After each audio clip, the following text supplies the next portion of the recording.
अंकित और अनु भाई बहन थी। माँ बाप की देहांत के बाद बड़ी बहन अनु ने दिन रात मेहनत करके अंकित की देखरेख की और उसे पढ़ा लिखा कर पैरों पर खड़ा किया था। दोनों भाई बहन खुशी खुशी रह रहे थे। एक दिन, दीदी मुझे जॉब मिल गई है। अरे वाह भैया, तेरी मेहनत सफल हुई। मेरी मेहनत नहीं दीदी, आपकी मेहनत। अगर पापा के निधन के बाद मेरी जिम्मेदारी आपने उठाती तो ये सब नहीं हो पाता। मेरी सफलता सिर्फ आपके बलिदान की वजह से है दीदी। कुछ महीनों बाद अंकित की शादी सीमा से हुई। सीमा बड़े ही चालाकी से अनु से मीठा मीठा बोलकर घर का सारा काम करवा लेती थी और खुद अंकित के साथ घूमा फिरा करती थी।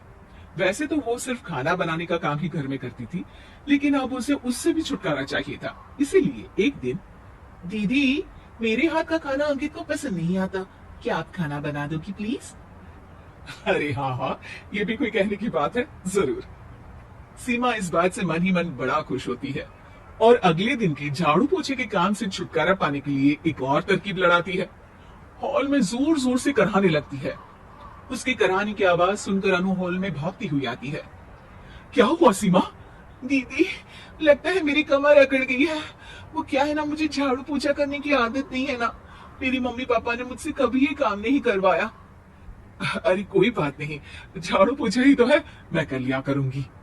ऐसे ही धीरे धीरे सीमा ने घर के सारे कामों का बोझ अनु पर डाल दिया। घर का सारा काम अनु करती थी, फिर भी सीमा को अनु से छुटकारा चाहिए था। इसलिए एक दिन वो अंकित के ऑफिस से लौटने से ठीक पहले ढेर सारे कपड़े लेकर धोने का नाटक करने बैठ जाती है। अरे सीमा, इतने कपड़े? अब क्या करूं, अकेली पड़ जाती हूँ, करना तो मुझे ही है ना। अरे दीदी से मदद ले लेती। अच्छा, ताकि सारा जमाना कहे कि भाभी बड़ी ननद से काम करवा रही है। और वैसे भी दीदी ने तो साफ कह रखा है मुझे कि तुम आज जो भी हो सिर्फ उनकी वजह से हो, इसीलिए अगर उनके बनाए इस घर में रहना है तो काम करना ही पड़ेगा। ये सब सुनकर अंकित को बहुत गुस्सा आ गया।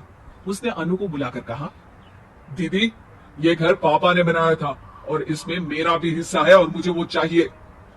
ये सुनकर अनु को बुरा तो लगता है, मगर वो दूसरे ही दिन घर का बंटवारा करने के लिए वकील के पास चली जाती है। वहां से लौटते हुए अनु का एक्सीडेंट हो जाता है, जिससे वो दोनों पैरों से अपंग हो जाती है। अब मजबूरन उसकी पूरी देखरेख सीमा को करनी पड़ती है। एक दिन सारे कामों से थक कर सीमा अंकित से कहती है, अजी सुनते हो, अब मुझसे तुम्हारी ये बहन की सेवा ना होगी। अगर कल तक तुम इसका बंदोबस्त नहीं करते तो मैं घर छोड़कर चली जाऊंगी। भाई ये कैसी बातें कर रही हो? इस हालत में वो कहाँ जाएंगी?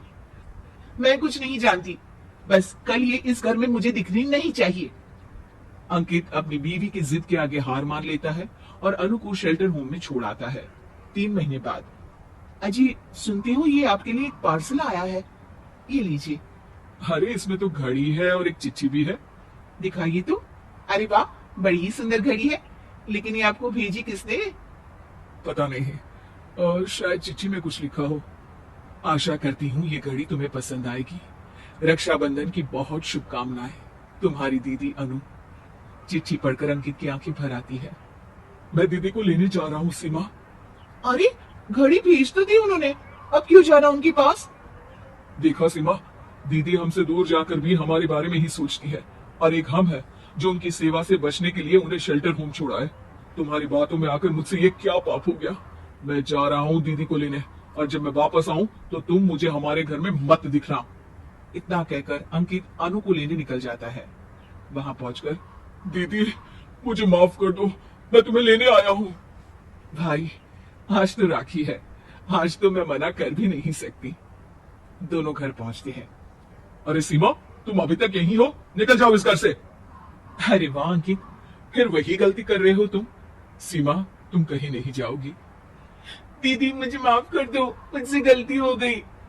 सीमा आज ये समय माफी मांगने का नहीं है, राखी की तैयारी करने का है। चलो तैयार हो जाओ, तुम्हारे भैया के घर भी तो जाना है ना। ये सुन सीमा अनु के गले लग जाती है।